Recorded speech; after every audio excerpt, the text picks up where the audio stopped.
자, 이 두 번째 분은 제 실제 환자입니다. 근래 왔다 가셨는데요. 제 차트에 있는 그분이 실제 숫자를 여기다 표기를 했는데요.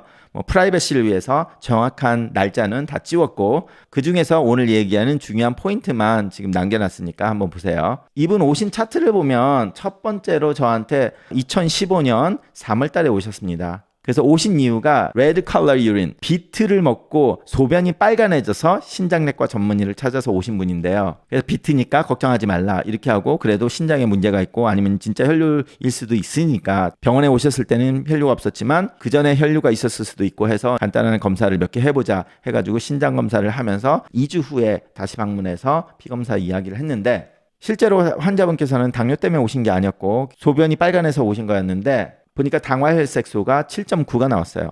하지만 그분이 당뇨에 대해서는 벌써 알고 있었고 저는 이제 신장은 괜찮으니까 원래 다니시는 의사분께 돌려드렸는데 차트를 보면 아시겠지만 10개월 후에 저한테 다시 돌아오셨어요. 신장 문제는 아니고 당뇨 치료를 저한테 바꾸겠다고 해서 이제 오셨는데 그동안 보시던 분과 당뇨가 너무 조절이 안 되니까 약만 늘어나고 조절이 안 되고 있다. 그래서 오셔서 당화혈색소를 검사를 했더니 당화혈색소가 10.4가 나왔어요. 그래서 제가 실제로 2016년 그때 당뇨 때문에 뵀을 때는 거의 진짜로 1시간 동안 이야기를 했던 것 같아요. 진료를. 자, 그분이 오셨을 때는 2016년 1월인데 제가 유튜브를 시작한 게 2016년 6월이거든요. 그때는 제가 저를 방문한 환자들을 위해서 CD로 당뇨, 신장병, 고혈압 이런 거에 대한 강의를 녹음을 해서 10개 이상 버전의 CD를 만들어서 저희 환자분들께 드리던 시대였는데 그래서 저한테 이제 당뇨를 치료를 하시겠다고 해서 10.4에 오셔가지고 아무래도 한 번에 모든 교육을 시킬 수가 없고 사람을 요거 하세요 하고 보내면 할 수 있는 게 있고 할 수 없는 게 있다고 아니면 그걸 하다 보면 문제가 생길 수 있다 보니까 한 달에 한 번씩 오면서 10.4가 4개월 후에 7.6으로 떨어졌고 그리고 7.2로 떨어졌고 자, 이 동안에 당뇨약은 딱 하나 메폴민밖에 안 먹고 있었어요. 그런데 그렇게 드라마틱하게 떨어졌고 결과적으로 그분은 일명 우리가 생각하는 탄수화물이라는 음식을 다 끊었어요. 그리고 야채하고 단백질, 콩 거의 두부하고 야채만 드셨대요. 고기도 안 먹었던 것 같다 그분. 그거를 한 6개월, 7개월, 8개월 계속 하시다 보니까 제가 너무 걱정이 돼서 제가 이랬어요. 아, 그래도 인생을 살아야 되는데 그래서 좀 맛있는 것도 가끔 한 번씩 먹어봐야 되는 건데 아예 약을 하나를 더 추가를 하고 먹는 거에 대해서 조금 릴렉스를 하시는 게 좋지 않을까요? 하니까 그분이 저한테 어떤 말을 하셨냐면 선생님이 괜찮아요. 저는 이 두부하고 콩만을 먹는 것도 너무나 하느님한테 감사하다는 얘기를 하시는 거예요. 왜냐하면 당뇨 합병증 때문에 눈이 멀고 돌아가신 분들을 몇 명 봤는데 이거는 아니다 라고 했는데 자기는 그래도 젊은 나이에 40대에 그거를 발견하고 이렇게 엉망으로 시작은 했지만 식사 요걸로 하나로 하고 그 식사를 그래도 즐기면서 할 수 있어서 굉장히 감사하다.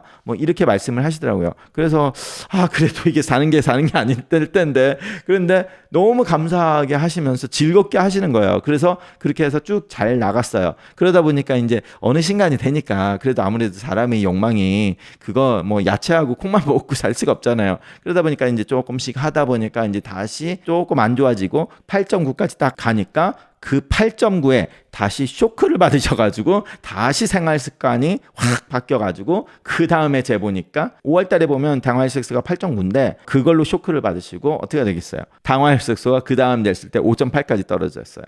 완전히 식사가 또 확 바뀌었죠. 또 1년 정도 지나니까 이제 6.9, 7.1로 올라왔죠. 7.1로 올라왔는데 그때는 굉장히 나쁘게 하시진 않았어요. 그래서 C펩타이드를 재보니까 굉장히 낮아. 자, 그런데 여기서 이분도 굉장히 날씬해요. 날씬한 이유가 인슐린이 더 안 나오기 때문에 날씬하다는 거예요.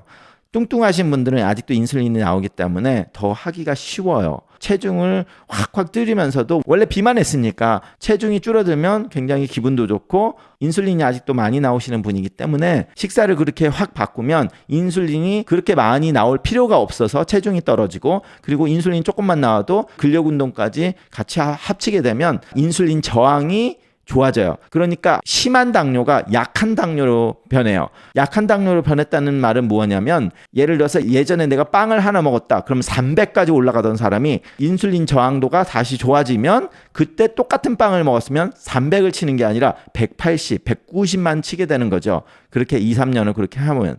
근데 문제는 이분은 엄청나게 노력하는데도 7점대, 6점대 후반으로 갈 수밖에 없는데 그 이유가 이 인슐린이 더 이상 나오지 않는 거예요.